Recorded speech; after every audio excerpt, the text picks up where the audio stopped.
एक धोबी था, कपड़े धुल रहा था। तभी एक महात्मा उस तालाब में स्नान करने चले गए। पहले लोग तालाब में ही नहाते थे। तालाब में स्नान करने चले गए। स्नान करके वो सूर्य भगवान को जल चढ़ा रहे थे। सूर्याय नमः, सूर्याय नमः, सूर्याय नमः, आदित्याय नमः, भौमाय नमः, जल चढ़ा रहे थे। तभी धोबी ने जानकर बड़ी तेजी से कपड़े कूटने चालू कर दिए। तो कपड़ों का जो गंदा जल था, बूंद, वो जा जाके महात्मा जी की अंजलि में गिर रही थी। और वो सूर्य भगवान को चढ़ा रहे थे, जल वो गंदा हो रहा था। वो जानकर मारा जा रहा है। उसकी पर्सनल कोई रही होगी बात। चलिए, अब ये बात भगवान ने देखी। भगवान ने देखा, सुदर्शन चक्र को आदेश दिया, जाओ धोबी का सिर काट लो। सुदर्शन चले। तब तक महात्मा जी की पूजा पूरी हो गई। अब महात्मा जी ने पूजा पूरी भई तो क्यों ऐसे ऐसे करके, तुझे दिखता नहीं, अंधा हो गया है?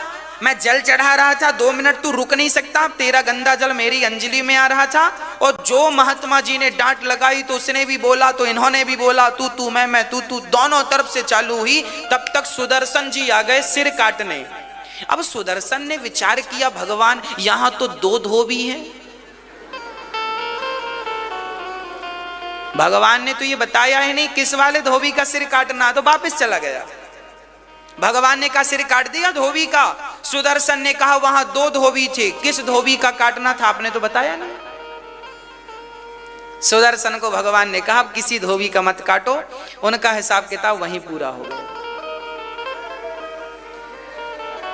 हाँ, यदि वो महात्मा जवाब ना देते तो भगवान तुम्हारा पक्ष लेते और तुम्हारे पक्ष से भगवान उसे दंड देते। इसलिए जब कोई आपको गाली दिया करे, आपका अनादर किया करे, तो आप कह दिया करो भगवान तेरा भला करें, भगवान का चिंतन करो, आप मत जवाब दो। क्योंकि आपको कोई अपमानित करेगा तो उसको जवाब भगवान अपने हिसाब से देते रहेंगे। आपको क्या जरूरत है बोलने की? तू मैं के चक्कर में ना उलझा करो ज्यादा। भगवान है ना हमारे हिसाब किताब रखने वाले। हमें कोई गाली देगा तो क्या भगवान चुपचाप देखते रहेंगे? अपने ढंग से वो करेंगे। और हमने ही बोल दिया तो हिसाब बराबर।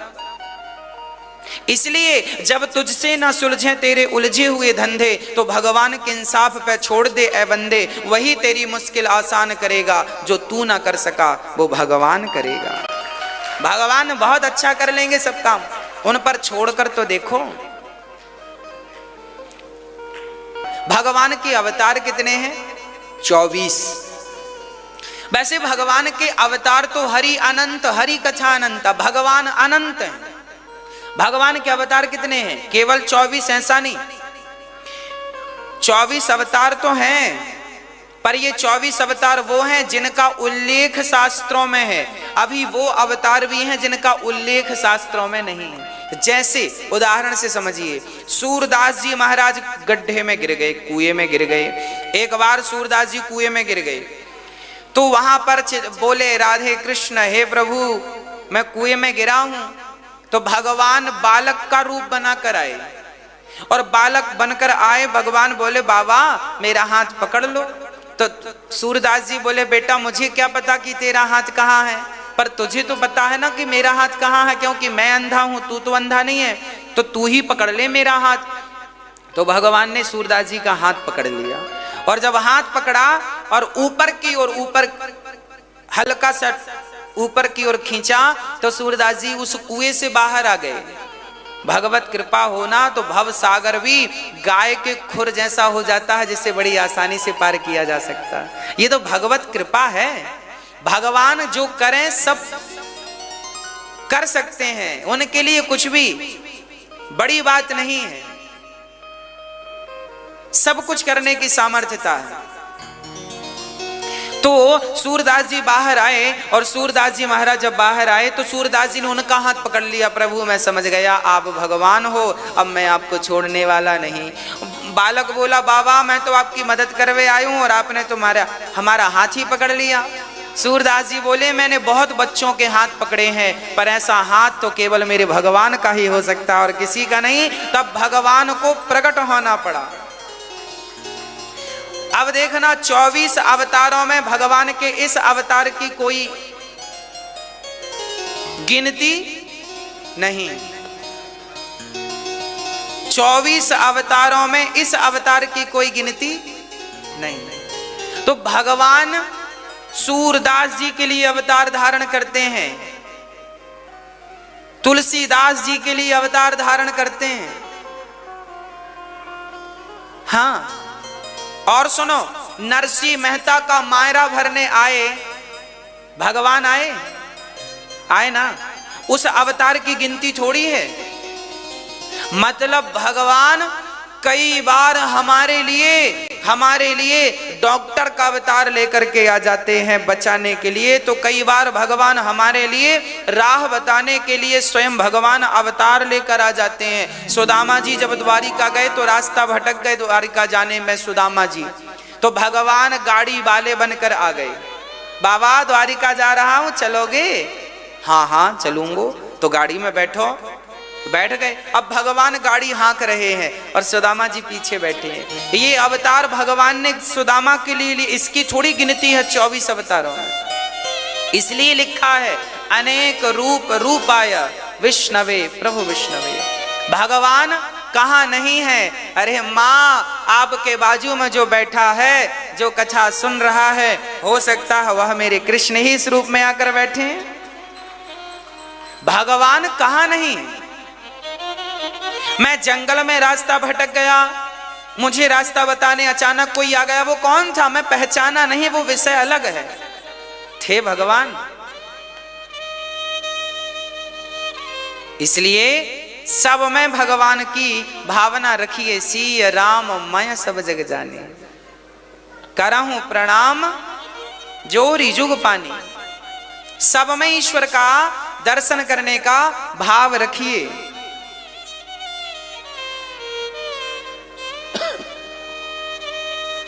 प्रिय भक्तों, भगवान ने पहला अवतार सनकादियों का लिया, फिर 12 भगवान, फिर तीसरा नारद जी, फिर नर नारायण, फिर कपिल देव जी, छठवां दत्तात्रेय जी, 7वां यज्ञ भगवान, 8वां ऋषभ देव जी। नारायण नारद हरि कपिल देव श्री राम, हंस हयग्रीव मोहिनी दत्तात्रेय सुखधाम। नरसिंह वामन व्यास जी, ऋषभ देव कौमार, यज्ञ पुरुष धनवंतरी, बुद्धि कल्कि अवतार। प्रचुराजा वारह पुनि कृष्ण चंद्र भगवान, परशुराम मत्स्य कमठ पद्म पुराण प्रमाण।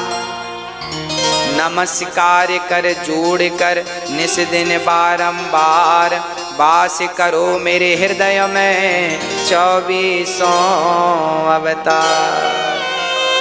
भगवान के 24 अवतार केवल इसलिए हैं ताकि एक भी अवतार में आपका मन लग जाए तो काम बन जाए।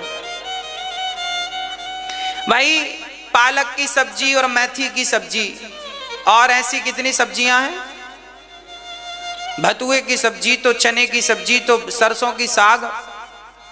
अब कोई कहे साहब हमें पालक अच्छी नहीं लगती, अरे अच्छी नहीं लगती तो मेथी खा लो, मेथी अच्छी है, सरसों का साग खा लो, सरसों का साग तो भतुए की साग खा लो, नहीं साहब साग, चलो भाई फिर गोभी खाओ, गोभी आलू टमाटर खाओ। नहीं साहब गोभी भी अच्छी नहीं लगती, अरे कोई बात नहीं, गोभी नहीं खाओ तो और भी सब्जियां, करेले की सब्जी खाओ। आपको जो अच्छा लगे वो खाओ, पर खाओ, खाने से शरीर स्वस्थ रहेगा, खाओ। ऑप्शन बहुत सारे। उसी प्रकार हमारे यहाँ भगवान ने 24 अवतार धारण किए, तुम्हें जो अच्छा लगे उनके चरण पकड़ लो, भवसागर से पार हो जाओगे। राम जी अच्छे लगे तो राम जी, कृष्ण जी अच्छे लगे कृष्ण जी, दुर्गा मैया अच्छी लगे दुर्गा जी, 12 भगवान अच्छे लगे 12 भगवान के चरण पकड़ लो। जो अच्छे, नरसिंह भगवान अच्छे लगे नरसिंह के चरण पकड़ लो। हनुमान जी अच्छे लगे, हनुमान जी के पांव पकड़ लो। दुर्गा जी अच्छे लगे, दुर्गा जी के पांव। शंकर जी अच्छे लगे, शंकर जी के पांव पकड़ लो। वामन भगवान के, कपिल देव जी के, पृथु भगवान के, बलराम जी के, परशुराम जी के, नरसिंह भगवान के, हरि अवतार के, व्यास जी के, कोई भी अवतार, एक अवतार के चरण पकड़ लो, एक का चिंतन कर लो, जो तुम्हें मन को भाए उनका चिंतन कर लो, उसी से भवसागर से पार हो जाओगे। ऑप्शन है आपके यहाँ, वैरायटियां अनेक। कौन अच्छा लग रहा है आपके? आपके मन को जो भाए। कुछ लोगों के मन को भगवान कृष्ण भाते हैं, तो कुछ लोगों के मन को भगवान राम भाते हैं। अपनी अपनी मन पसंद भाई, ठीक है। जो अच्छा लगे खाओ, जो अच्छा लगे ठाकुर जी का नाम जपो। 24 अवतार इसलिए लिए ताकि आप किसी एक में मन लगाएं तो आपका कल्याण हो जाए। आपके कल्याण के लिए भगवान ने देखो अपने आप को 24 रूपों में प्रकट किया। इसलिए भगवान के चरणों में समर्पण कर देना चाहिए। और जब समर्पण कर दिया तो घबराने की बात नहीं है ना। नारद जी महाराज व्यास जी के पास आए। व्यास जी महाराज से कहते हैं आप उदास क्यों हैं? व्यास जी ने कहा मैंने 17 पुराण लिख दिए, शांति नहीं मिली। नारद जी ने कहा भागवत की रचना कीजिए। नारद जी ने अपनी पूर्व स्मृति सुना दी। मैं ब्रह्मा का पुत्र था, मेरे पिता ने कहा जाओ सृष्टि करो, मैंने मना कर दिया तो मेरे पिता ने मुझे श्राप देकर दासी पुत्र बना दिया। मैंने भी श्राप दिया जाओ तुम्हारी पूजा नहीं होगी। 12 कल्प में 3 कल्प होते हैं, ब्रह्म कल्प, 12 कल्प और पद्म कल्प, जिसमें कि 12 कल्प में ब्रह्मा जी की पूजा नहीं होती, केवल पुष्कर में पूजा होती है। पुष्कर में मंदिर है। ये पूजा ब्रह्मा जी की क्यों नहीं होती? क्योंकि नारद जी ने श्राप दिया था। ब्रह्म वैवर्त पुराण के अनुसार हम बोल रहे हैं। अब नारद जी को पिता के श्राप के कारण दासी पुत्र बनकर आना पड़ा। पर इनके यहाँ कुछ संत आए। ये संत कौन थे? सनक आदि ही संत बनकर आए, सनक सनंदन सनातन सनत कुमार, और इनकी सेवा करी तो संत कृपा से इन्होंने मंत्र पाया। उस मंत्र का जाप किया और जब इनकी माँ समाप्त हो गई तो माँ का संस्कार इत्यादि करके और जंगल में जाकर पूरा जीवन उस मंत्र के जाप में लगाया। उस मंत्र की उपासना करने से, भगवान नाम का आश्रय लेने से परिणाम यह हुआ कि नारद जी अगले जन्म में पुनः ब्रह्मा के पुत्र बन करके भगवान के दर्शन कर पाए। अब भगवान के नित्य धाम को जाना आना उन्होंने चालू रखा केवल मंत्र जाप के कारण। व्यास जी से कहा आपने भागवत की रचना नहीं की, इसलिए आपको शांति का अनुभव नहीं हो रहा। तब व्यास जी ने भागवत की रचना की। अच्छा, भागवत की रचना की व्यास जी ने। कहाँ से लिखा भागवत जी? महाभारत से उन्होंने भागवत को प्रारंभ किया। व्यास जी ने महाभारत से भागवत को प्रारंभ किया। भागवत एक अद्भुत, महाभारत एक विशाल ग्रंथ है और महाभारत से ही भागवत की शुरुआत की है व्यास जी महाराज ने। क्या लिखा? महाभारत का कौन सा प्रसंग प्रारंभ में लिखा? सुनिएगा। महाभारत का वो प्रसंग जिसे सुन करके मन में विश्वास उत्पन्न होता है। महाभारत का युद्ध 2 पक्षों में लड़ा गया, पांडव और कौरव। भगवान श्री कृष्ण ने किसका साथ दिया? मैया जी, ओ मेरी मां, महाभारत में भगवान कृष्ण ने किनका साथ दिया? पांडवों का ही क्यों दिया? कौरवों का क्यों नहीं दिया? जबकि कौरव दुर्योधन जो थे ना, भगवान श्री कृष्ण के समधि थे संबंध में, पर भगवान ने अपने समधि का साथ नहीं दिया। भगवान ने अर्जुन का साथ दिया। क्यों? क्योंकि भगवान हमेशा उनका साथ देते हैं जिनके विचार, जिनकी बुद्धि अच्छे निर्णय लेती है, अच्छे होते हैं। कौरव गलत था, दुर्योधन गलत था। दुर्योधन पराई स्त्री को निर्वस्त्र करना चाहता था द्रौपदी को भरी सभा में। अब सोचो कि जो व्यक्ति पर स्त्री को निर्वस्त्र करने की सोच रखता हो, इस सोच वाले का सपोर्ट भला भगवान कैसे करेंगे? भगवान साथ क्यों देंगे?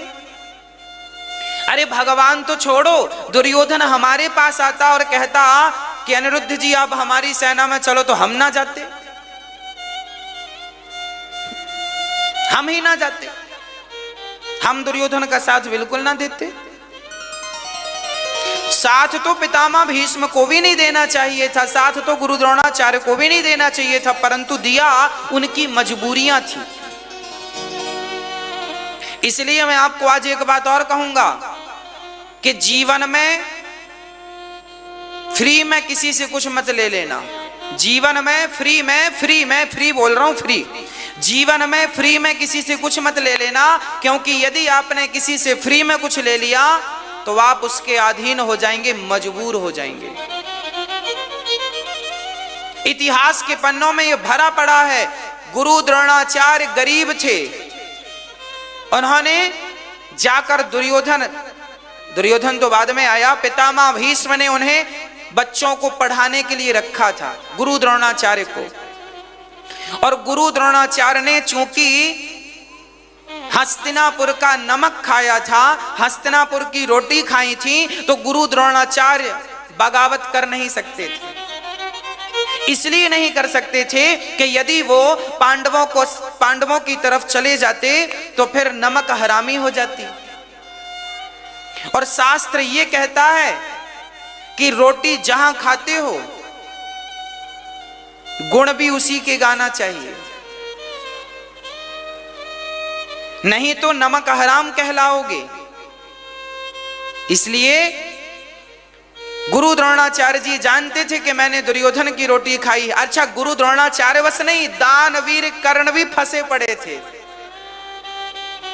दानवीर कर्ण को भी लोग कहते थे शूद्र पुत्र है, शूद्र पुत्र है। बाद में दुर्योधन ने कहा मैं फलानी जगह का तुम्हें राजा बनाता हूं, लो राजा बना दिया। अंग देश का राजा, अंग देश का राजा कर्ण राजा बन गए। अच्छा, कर्ण को राजगद्दी किसने दी? दुर्योधन ने दी। अब दुर्योधन ने जब सत्ता दी है तो दुर्योधन भले गलत हो, ये दुर्योधन से तो बगावत कर नहीं सकते, मजबूर हो गए। याद रखना, महाभारत के जितने भी योद्धा थे अधिकाधिक वो सब मजबूरी में लड़ रहे थे पांडवों के खिलाफ। मन से तो पांडवों के साथ थे पर मजबूर थे। मैं आपसे हाथ जोड़ के कहता हूं, आप लोग जीवन में कभी मजबूर ना होना। भीष्म पितामह बहुत बड़े मजबूर थे। भीष्म पितामह ने अपने पिता को वचन, शांतनु को वचन दे दिया था, पिताजी मैं हमेशा इस गद्दी पर बैठने वाले की रक्षा करूंगा। बस वचन दे दिया था। तो धृतराष्ट्र जी आकर पधार गए। और धृतराष्ट्र तो ये आदमी थे कि जमाना जाए चूल्हे में हमारा बेटा राजा बने, बस भले वो नालायक है पर बने, भले वो पराई स्त्री की समाज में खड़ा करके साड़ी उतारे पर बने मेरा ही बेटा राजा। पांडव कितने भी अच्छे हों, वो जंगल जाएं मरें, पर मेरा बेटा राजा बनना चाहिए। ये थिंकिंग थी धृतराष्ट्र की। और याद रखना, सर्वनाश तब हुआ है जब आप पक्षपाती बने, आप निष्पक्ष नहीं हो पाए, निष्पक्ष न्याय नहीं कर पाए। आपका अपना ही बेटा क्यों ना हो, यदि गलत है तो गलत है। ये नहीं कि अब वो गलत है सबके लिए पर तुम्हारा बेटा है, तुम गलत नहीं कहोगी या कहोगे? क्यों नहीं कहोगे? गलत को गलत ही कहा जाएगा, आग को आग ही कहा जाएगा ना, पानी को पानी ही कहा जाएगा ना,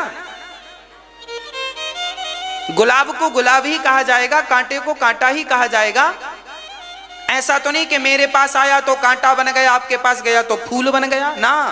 कांटा तो सर्वत्र कांटा ही है, गुलाब तो सर्वत्र गुलाब ही है। उसी प्रकार दुर्योधन दुष्ट था, दुर्योधन का सपोर्ट नहीं करना चाहिए था। किसे? धृतराष्ट्र को। जब दुर्योधन का जन्म हुआ था तो गधे की तरह आवाज निकाली थी, रैंका था। तब विदुर जी ने कहा था इसे मार दो, इसे मार देने से सारी प्रजा का, सारे देश का कल्याण होगा। एक व्यक्ति को मार देने से देश का कल्याण होगा। पर दुर्योधन के पिता धृतराष्ट्र पुत्र मोह में ऐसे डूब गए, ना मेरा दुर्योधन, मेरा दुर्योधन, मेरा दुर्योधन, मत मारो, मत मारो। और उसी दुर्योधन ने सर्वनाश कर दिया। महाभारत की कथाएं कहने के लिए नहीं है कि मैंने कह दिया आपने सुन ली, ना, इनसे सीख लीजिए। इतिहास में जिन जिन लोगों ने गलतियां की हैं वो गलतियां आप ना कर देना, नहीं तो इतिहास फिर आप दोहरा देंगे। इतिहास को आप मत दोहराइएगा, नहीं तो परिणाम भयंकर हो सकता है, भयानक हो सकता। दुर्योधन गलत था, उस गलत का विरोध सबको करना चाहिए था। अरे पितामह भीष्म चाहते तो चलो, धृतराष्ट्र तो अंधे थे, गलत निर्णय लेते थे, इसे तो 2-4 गाल में जमा देना था, जोर के कस के जमाना था दुष्ट को। पितामह थे तुम, अरे हम गलती करेंगे तो हमारे पिता गाल पर नहीं मारेंगे? हमारे दादाजी तो बहुत लाठी से मारते थे गलती करते थे तो। हाँ, तब हमें लगता है कि देखिए मोह बड़ी चीज है, मोह मिटे तो कुछ काम बने। आप लोग तो मोह में नहीं फंसे, हाँ मत फंसना।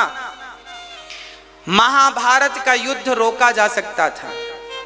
एक दुर्योधन को यदि मार दिया जाता, विदुर जी ने नीति में कहा है, धृतराष्ट्र को समझाया है, सुनो, यदि एक उंगली को काट देने से समूचे हाथ की रक्षा होती है तो उंगली काट देना चाहिए। डॉक्टर कहे पॉइजन हो गया, जल्दी उंगली कटवाओ तो कटवा लो। यदि एक उंगली को काटने से हाथ बचता है तो उंगली कटवाने से समझदारी है।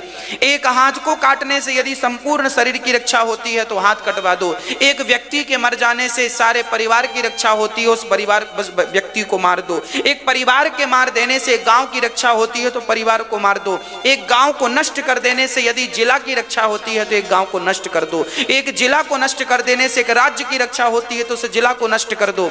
एक राज्य को नष्ट कर देने से एक देश की रक्षा होती है, उस राज्य को नष्ट कर दो। और एक देश को मिटा देने से संपूर्ण पृथ्वी की रक्षा होती है तो उस देश को मिटा देना चाहिए। ये विदुर नीति में लिखा, विदुर जी कह रहे हैं। पर इनकी ज्ञान की बात दुर्योधन और धृतराष्ट्र की समझ में नहीं आई, समझ में ही नहीं आई। क्या कहें भक्तों, कहने का अर्थ यह है कि आप लोग भी प्रयास किया करो कि अपने घर पे होने वाले महाभारत को रोक लो, रोक लीजिए।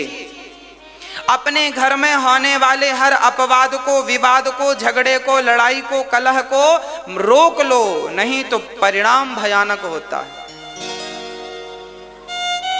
दुर्योधन तो बड़ा टेंशन में था, पर पांडव बिल्कुल आनंद से रहते थे। पांडवों के साथ कौन थे? बोलो मेरी मां। भगवान कृष्ण पांडवों के साथ क्यों थे?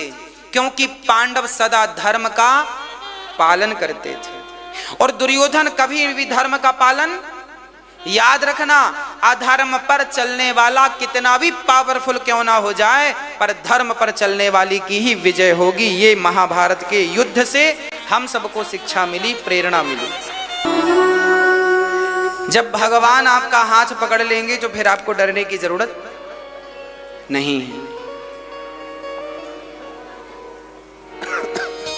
भक्तों, महाभारत का युद्ध पूरा हुआ, दुर्योधन की जंघा तोड़ दी भीम भैया ने। जंघा टूटी तो मौत को पुकारने लगा, मौत आ जाती तो मर जाता, पर मौत भी जल्दी नहीं आती।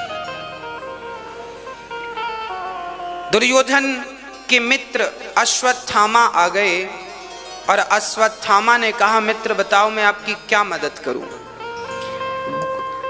दुर्योधन ने कहा, मैं पांडवों को मरा हुआ देखना चाहता हूं, यही मेरी अंतिम इच्छा है। मेरी अंतिम इच्छा है मैं पांडवों को मरा हुआ। रात्रि के 12 बजे अश्वत्थामा पांडवों को मारने चल पड़े। अच्छा, दुर्योधन के कहने पर गुरु द्रोणाचार्य के बेटे अश्वत्थामा, अरे गुरु पुत्र हो, विचार तो रखो। हमें लगता है महाभारत के जो योद्धा थे कौरव पक्ष के, ये विचारशील लोग नहीं थे, सही गलत में भेद नहीं जानते थे।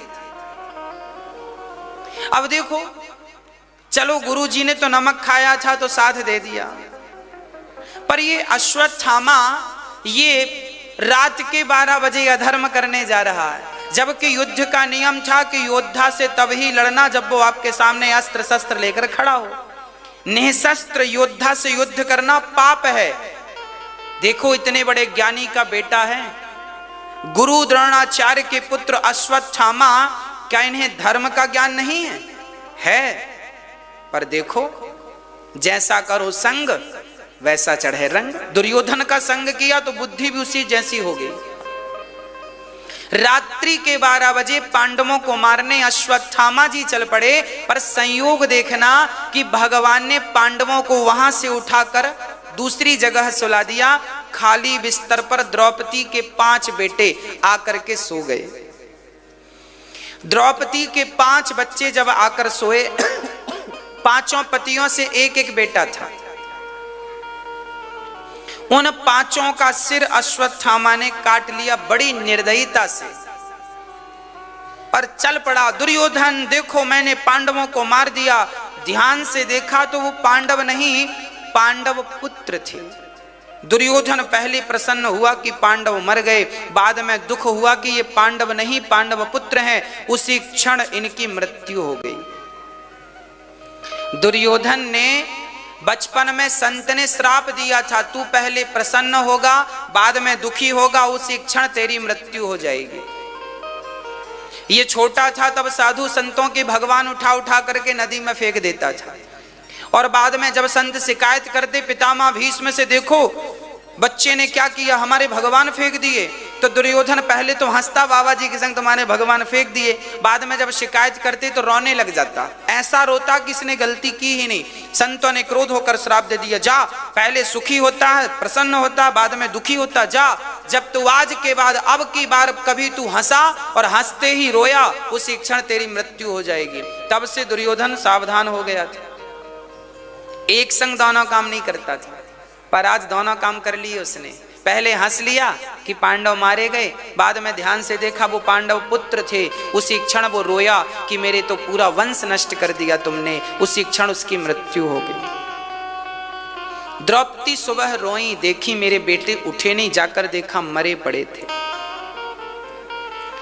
चल पड़ी द्रौपदी, अर्जुन आए, देवी क्या हुआ, बच्चों को अश्वत्थामा ने मार दिया।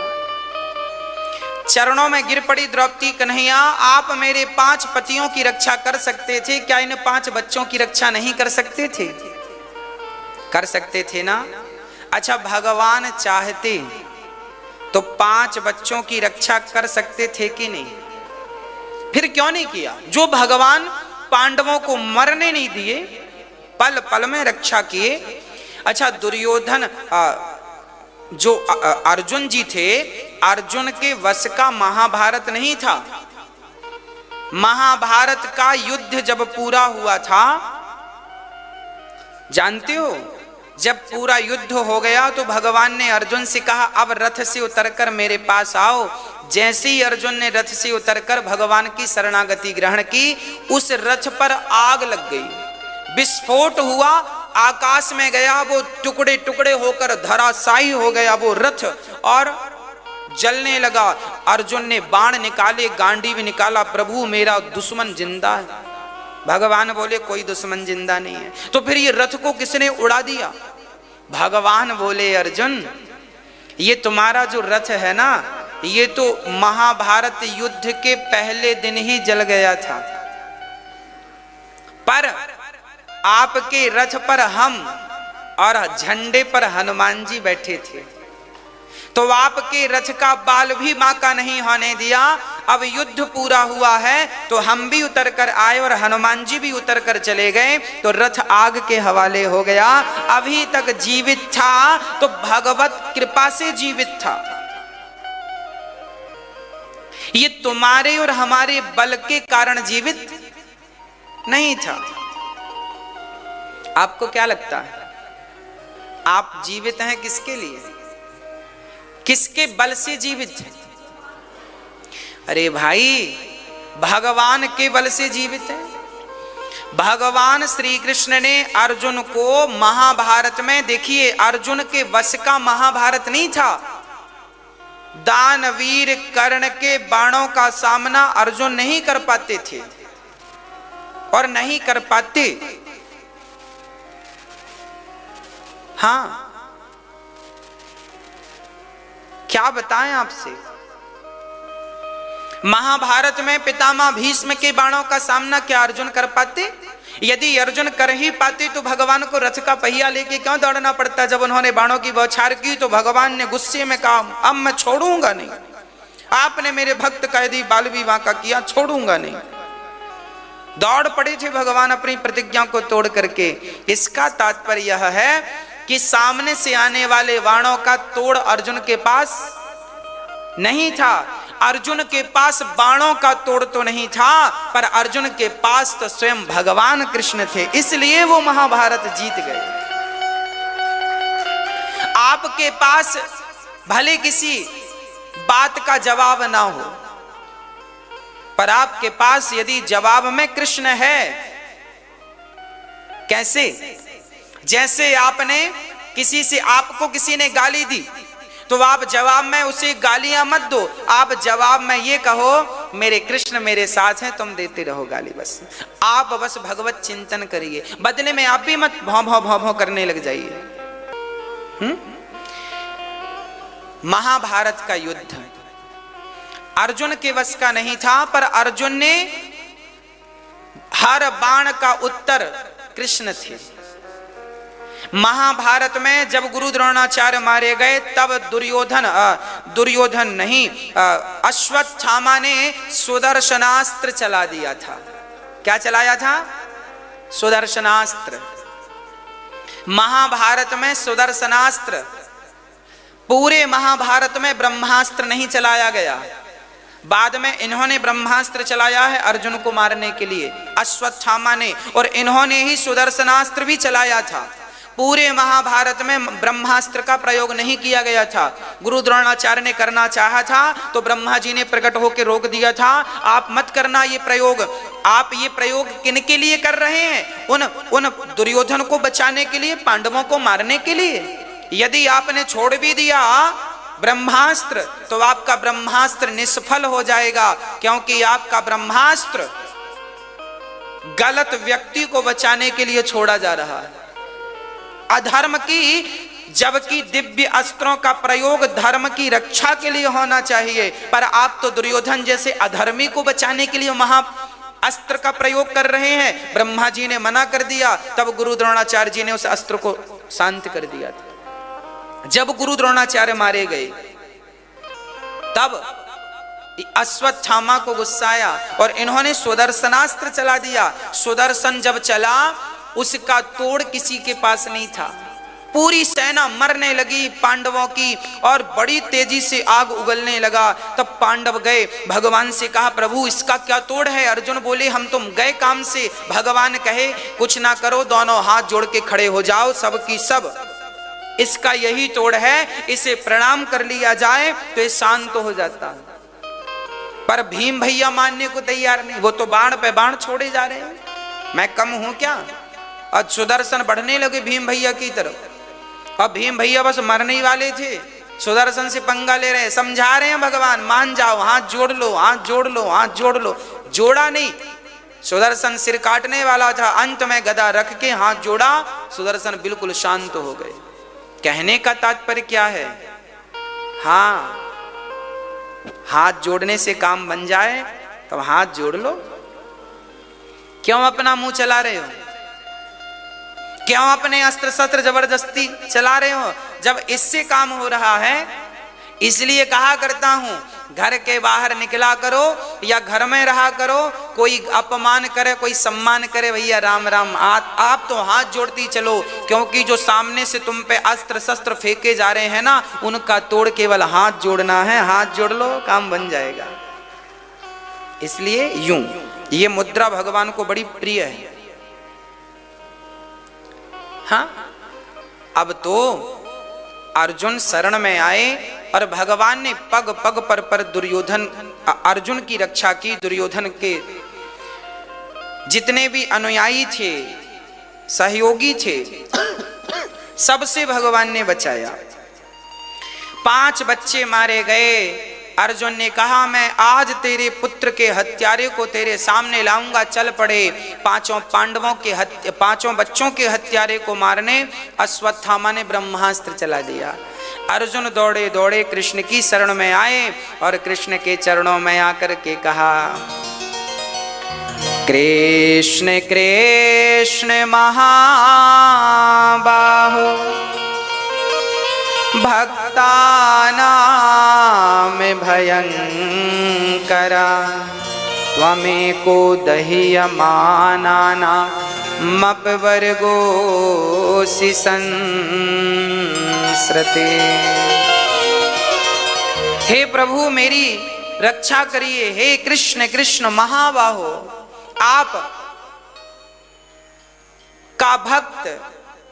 आपका भक्त संकट में है, ब्रह्मास्त्र आ रहा है। हे नाथ आप दया की प्रतिमूर्ति हैं, मुझ पर दया करो। हे नाथ मुझे संकट से बचाओ। भगवान ने कहा अर्जुन चिंता ना करो, कांटे को कांटे से निकाला जाता है ना, तुम भी ब्रह्मास्त्र चलाओ। दोनों ब्रह्मास्त्र चलाए। कहा तो ये भी जाता है कि अर्जुन ने अपने ब्रह्मास्त्र को शांत करने की विद्या भी गुरु द्रोणाचार्य ने अर्जुन को सिखा दी थी, तो उन्होंने अपनी विद्या से शांत कर दिया। या ये भी कहो कि इन्होंने भी ब्रह्मास्त्र चलाया, तो भगवान तो फिर विद्या के धनी है, उन्होंने अपने बल से शांत कर दिया। अश्वत्थामा के केस पकड़कर उसे द्रौपदी के सामने खड़ा कर दिया। द्रौपदी तेरे बेटे का हत्यारा तेरे सामने खड़ा है, जो सजा देना चाहती हो इसे दे दो। द्रौपदी ने कहा दया धर्म का मूल है, पाप मूल अभिमान, तुलसी दया न छोड़िए जब तक घट में प्राण। दया कभी मत छोड़ो, दया तब तक नहीं छोड़नी चाहिए जब तक हमारे हृदय में प्राण है। दया धर्म का मूल है। आप लोग दया मत छोड़ा करो मेरी मां, दया जरूरी है। जिसके भीतर दया नहीं वो व्यक्ति कैसा, जरूरी है दया। इसलिए मरते दम तक दया ना छोड़ना। क्षमा बड़न को चाहिए, छोटन को उत्पात, का हरि को घट गयो जो भृगु मारी लात।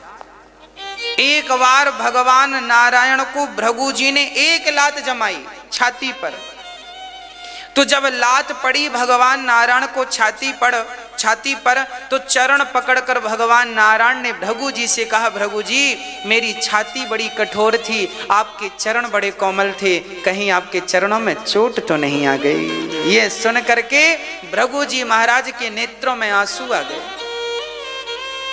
वाह, ऐसा भाव किसका होगा? ये दया की प्रतिमूर्ति है हमारे भगवान। इनके जैसा दयालु कौन होगा? अहो वकीयम स्तन कालकूटम। पूतना मौसी में कौन सा गुण था साहब? जहर पिलाने आई थी पर उसे भी गति वह दी है जो लेभे गतिम धात्र्युचिताम। जो गति भगवान श्री कृष्ण ने अपनी माँ यशोदा देवकी, भगवान राम ने माँ कौशल्या, माँ सुमित्रा को गति दी, वही गति भगवान कृष्ण ने पूतना को दी। न जाने कौन से गुण पर दयानिधि रीझ जाते हैं, यही सदग्रंथ कहते हैं, यही हरि भक्त गाते हैं। पता नहीं भगवान को कौन सा गुण भक्त का अच्छा लग जाए, इसलिए भगवान को दया की प्रतिमूर्ति कहते हैं। भगवान हमें दया करना सिखाते हैं। आज लोग निर्दयी हो गए हैं। अरे निर्दयी ना होते तो मांस का भक्षण क्यों करते? आज समाज में लोग मुर्गी खाते हैं, मछली खाते हैं। देखो तो जरा, मछली खाने वालों को देखो। और आजकल पता है ऐसा फैशन आया है, मैंने सुना है विदेशों में, कि आधी मछली पकाते हैं और आधी जिंदा रखते हैं। मछली का आधा हिस्सा पकाते हैं और आधा तेल में डाल देते हैं और आधा उसको ऐसे पकड़ के ऊपर, तो ऊपर ना वो जिंदा रहती है, तो थाली में जिंदा मछली आती आधी पकी। उनको पसंद आता है, ये डिश पसंद आती है। इनके अंदर दया होती, इतने निर्दयी कैसे हो जाते? जीव हत्या बड़ी सरलता से लोग कर लेते। जीव जंतुओं को मारकर खा जाते हैं। निर्दयी हो गए हैं।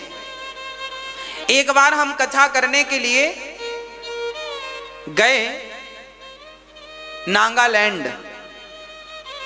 वहां हमने देखा, वहां कुत्ते नजर नहीं आए। जो वहां के लोकल लोग हैं ना, वो कुत्ते खा जाते हैं। चाइना में डॉग खाते हैं, कुत्ता खाते हैं। सारी उल्टी सीधी चीज खा जाते हैं। अब ये कौन है? इनके अंदर दया नहीं है। अरे भाई, खाने को दाल चावल सब्जी रोटी फल फूल कितने स्वादिष्ट व्यंजन खाओ ना। कमी होए तो फिर हम सोचें, कहां कमी हमारे भारत में? और दुनिया के लोग क्या खाते पीते हैं, हमने उनका ठेका नहीं लिया।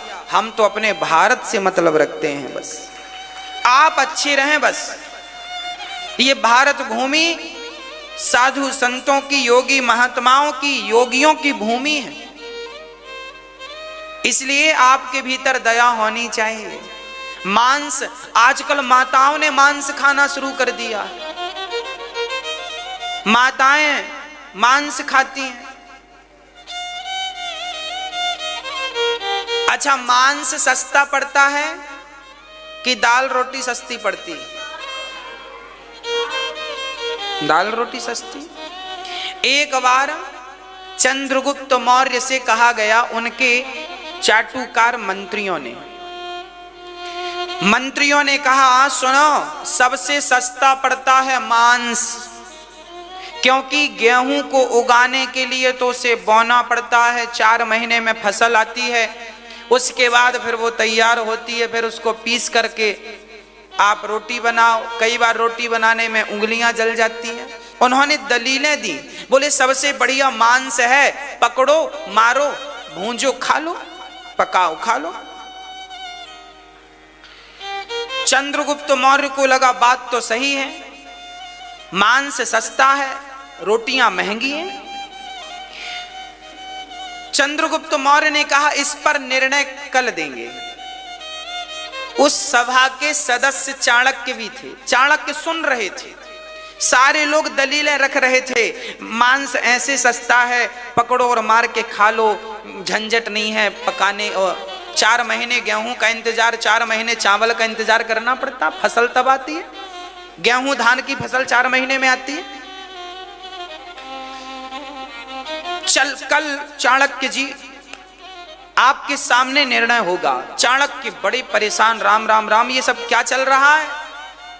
रात्रि हुई, रात को 8 बजे चाणक्य सारे मंत्रियों के घर गए और मंत्रियों से कहा, सुनो, राजा का आदेश है, कल मांस का भंडारा है, चंदा दो, मांस, चंदे में मांस दो। सब लोग अपनी उंगलियां काट के, हाथ काट के दो, तुम्हारा हाथ का मांस राजा साहब खाएंगे। सबको तुम्हारा मांस बांटा जाएगा, पहले तुम्हारे मांस को खाएंगे, फिर जीव जंतुओं का खाएंगे। राजा, जिन लोगों ने कहा था मांस सस्ता है, उनसे पूछा, लाओ अपनी उंगली काट के दो, मांस सस्ता है तो दो, चंदे में उंगली दो। अब वो घबराए। चाणक्य ने कहा ना, काम नहीं बनेगा, राजा साहब का आदेश है कि उंगली काट के ना दें तो सिर काट के ले आना। अब तो सब दंग रह गए। चाणक्य ने कहा चलो देते हो कि नहीं। चाणक्य से कहा सरकार हम कल बिल्कुल कहेंगे कि मांस महंगा है, हमारी उंगली कितनी महंगी है, मांस वांस मत खाओ, रोटी सस्ती पड़ती है। चाणक्य ने कहा तुम्हारा मुंह नहीं चल रहा था आज, चलो ठीक है। सबके घर जा जाके चाणक्य जी ने कहा अपना मांस दो। अच्छा आप लोग मुर्गी और मछली खा लेते हैं, आप अपनी उंगली काट के कादवा तल बल के खाइए, ये भी तो मांस है, इसमें भी तो मांस है। फिर तुम्हारे दादा तुम्हारी दादी मर जाती हैं तो उसे जलाया मत करो। मांसाहारी जो है तुम्हारे घर में जब कोई मरे तो फिर तो अच्छा है, तुम्हारे लिए खरीदना नहीं पड़ेगा, काट काट के खा लेना, क्योंकि तुम तो मांसाहारी हो। मुर्गी का खा सकते हो, मछली का मांस खा सकते हो, बकरे का खा सकते हो, तो अपने दादा दादी का अपने बाप का भी खा लो। तुम्हारा क्या दीन धर्म है, तुम तो खा सकते हो। तुम्हारे मरे दादाजी तो खा लेना, मेरी बात याद रखना, वो भी मांस है और ये भी मांस तो मांस है साहब, मांस तो मांस है, खा लेना। इंसान इतना निर्दयी कैसे हो सकता है। चाणक्य ने दूसरी दिन सभा लगी, चाणक्य ने कहा क्यों भाई क्या सस्ता है। सब डर गए, महाराज एक उंगली को कोई एक कांटा लग जाए ना, अरे रोटी की भाप से ये उंगली जल जाती है ना तो कितना दर्द होता है। रोटी की माताओं को रोटी की भाप, कई बार फूली हुई रोटी की भाप उंगली पे लग जाए तो दर्द होता है कि नहीं। थोड़ा सा जल जाए आग में उंगली का ये हिस्सा, कितना दर्द होता है। सोचो उस मछली उस मुर्गी को कितना दर्द होता होगा जिसको लोग जिंदा ही तोड़ डालते हैं, उसके पंख नोचने लगते हैं जिंदा। इस पाप की सजा तुम्हें क्या मिलेगी जानते हो? 1,00,000 जन्म तक 1,00,000 बार तुम्हें नाली का कीड़ा बनना पड़ेगा। जन्म लो मर जाओ, जन्म लो मर जाओ, फिर नाली का कीड़ा, फिर नाली का कीड़ा, फिर 1,00,000 बार नाली का कीड़ा बनना पड़ेगा। इस पाप की यही सजा है, इसका प्रायश्चित नहीं है कुछ। यह मत सोचना कि इसका प्रायश्चित भी होगा।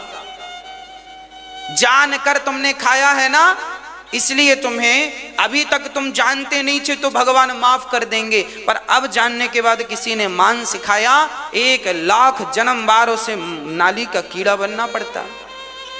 ये नाली के कीड़े क्यों ज्यादा है? हमारी आबादी तो 135 करोड़ है भारतवासियों की, और भारत में ही कीड़े मकोड़े कितने हैं? नाली के कीड़ों की कोई गिनती कर सकता है? इंसानों की गिनती सबके आधार कार्ड बन गए, क्या नाली के कीड़ों का आधार कार्ड बनेगा? उनकी कोई गिनती होगी? कोई गिनती नहीं है। क्यों गिनती नहीं है? क्योंकि एक आदमी को 1,00,000 बार नाली का कीड़ा बनना पड़ता, तब कहीं जाकर इन पापों से मुक्ति मिलती है। यही यत्रैव स्वर्गः अत्रैव नरकः, यही स्वर्ग है यही नरक है। कपिल देव जी माता देवहूति से ये बात कह रहे हैं, वहां भी स्वर्ग नरक है, यहां भी स्वर्ग नरक है, इसलिए गलत ना करना। भगवान की लाठी में आवाज, हाँ जी बच के रहना रे बाबा, लाख आंख से देख रहा है तुझे देखने वाला, सच की खेती कर लो चतुर नर, समय गुजरता जाता, मेरे मालिक की दुकान में सब लोगों का खाता।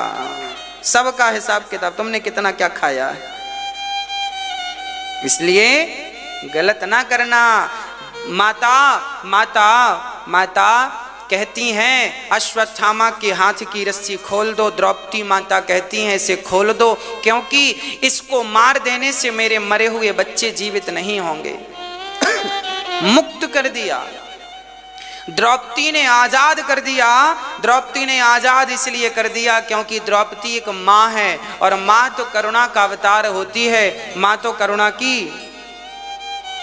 प्रतिमूर्ति होती है।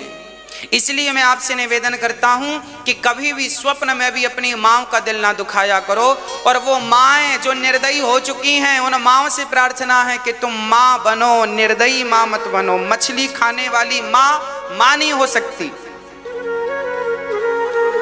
मछली खाने वाली, मुर्गी खाने वाली स्त्री ये मां कहलाने के योग्य नहीं है। क्योंकि मां उसे कहते हैं जो चींटी के बच्चे पर भी दया करे। मां तो दया की मूर्ति है ना। जैसे वो अपने बच्चे को प्यार करती है, अपने बच्चे को कांटा चुभ जाए तो रोता नहीं देख सकती, ऐसे ही वो चींटी के बच्चे को भी दर्द में नहीं देख सकती, क्योंकि मां है। फिर भला वो मां मुर्गी को और मछली को मरा हुआ कैसे देख सकती? वो कैसे मार सकती है? पूत कपूत सुने हैं पर ना माता सुनी को माता कुपुत्रो जायते क्वचिदपि को माता न भवति। इसलिए मां होती है। मां को दया करना, मां को हिंसा करना शोभा नहीं देता। सुनो, सामान्य आदमी चोरी करे, सामान्य मूर्ख व्यक्ति शराब पिए तो बात समझ में आती है, पर हम शराब पीने लग जाएं तो आप क्या कहेंगे? वाह, ये तो मूर्ख थे तो शराब पी ली। अरे आप तो समझदार थे, आप यही कहेंगे ना। आपको हमसे अपेक्षा क्या है कि हम बुराइयों पे कभी भी चलने वाले नहीं है। बस मेरी मां, जैसे आपकी हमसे अपेक्षा है कि कोई और शराब पी ले तो पी ले, पर हम शराब नहीं पी सकते, उसी प्रकार अमेरिका और जापान की स्त्रियां मांस खाएं तो खाएं, पर भारत की नारियों से तो हम अपेक्षा नहीं कर सकते कि ये मांस खाएंगी, क्योंकि ये तो मां है। इनको तो मां कह के बुलाया जाता है। हाँ, याद रखना मेरी मां, पूरी दुनिया में केवल मां कह के भारत में ही तुम्हें बुलाया जाता है। मैया कहकर भारत में ही तुम्हें बुलाया जाता है। अमेरिका, जापान, लंदन में तो तुम्हें मदर कह के बुलाया जाता है। मदर, क्या बोला जाता है? मदर बोला जाता है। फादर बोला जाता है पिता को, मदर फादर बोला जा। हमारे भारत में मदर फादर नहीं बोला जाता, हमारे यहां तो मैया कहा जाता है। मां, ये जो मां शब्द है ना, ये केवल भारत के लोगों के मुंह से निकलता है। इस गरिमा को तुम मिटा ना देना मेरी मां, तुम भी मदर ना बन जाना। मांस खाने वाली को बोलते हैं, मांस खाने वाली को मदर और दाल चावल सब्जी रोटी खाने वाली को मां। इसलिए मां, हमारे यहां देखो मां के ऊपर कितनी बढ़िया बातें लिखी जाती हैं। तू कितनी अच्छी है,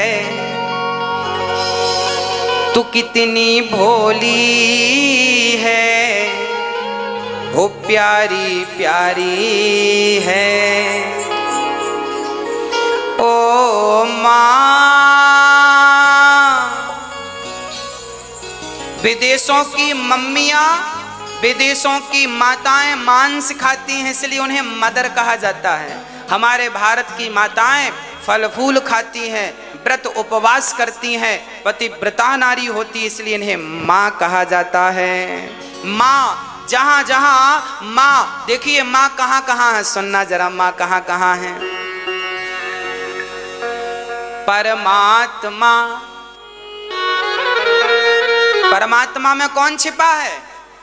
परमात्मा में मां छिपी है। और सुनो, महात्मा, कहां? महात्माओं के हृदय में मां है, परमात्मा के हृदय में मां है, और तो सब ठीक है। आत्मा, हम सबके भीतर जो आत्मा है, मां की ममता ही हम सबके भीतर समाई है, मां के रूप में, आत्मा के रूप में। इसलिए मां शब्द को, उसे बदनाम ना करना। जीव मात्र पर दया करने वाली स्त्री का नाम माता है। गुरु गोविंद साहब के 4 बेटे थे। 2 बेटे युद्ध में मारे गए और 2 बेटों को मुगलों ने दीवार में जिंदा चुनवा दिया था। तब गुरु गोविंद साहब की पत्नी दौड़ी दौड़ी आई, सुनो जी, हमारे बच्चों को मार डाला, दीवार में चुनवा दिया। जब गुरु गोविंद साहब ने कहा था पगली, अरे चुनवा दिया दीवार में तो रोती क्यों है?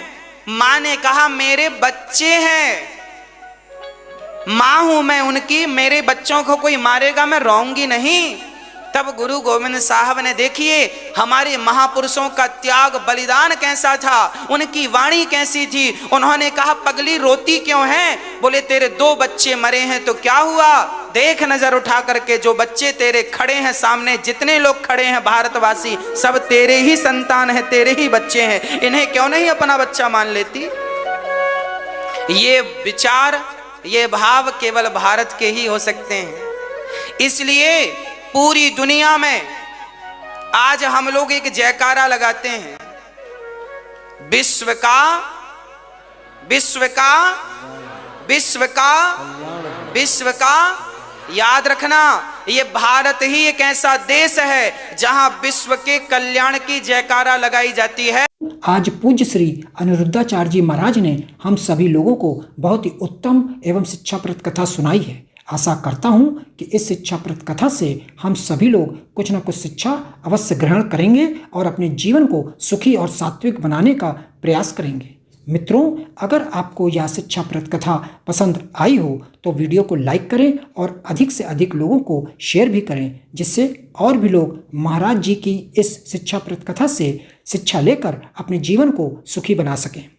मित्रों, अगर आपने अभी तक हमारे चैनल को सब्सक्राइब नहीं किया है तो हमारे चैनल को तुरंत सब्सक्राइब भी कर लें, जिससे आपको नोटिफिकेशन के माध्यम से महाराज जी के शिक्षाप्रद कथा तुरंत प्राप्त हो सकें।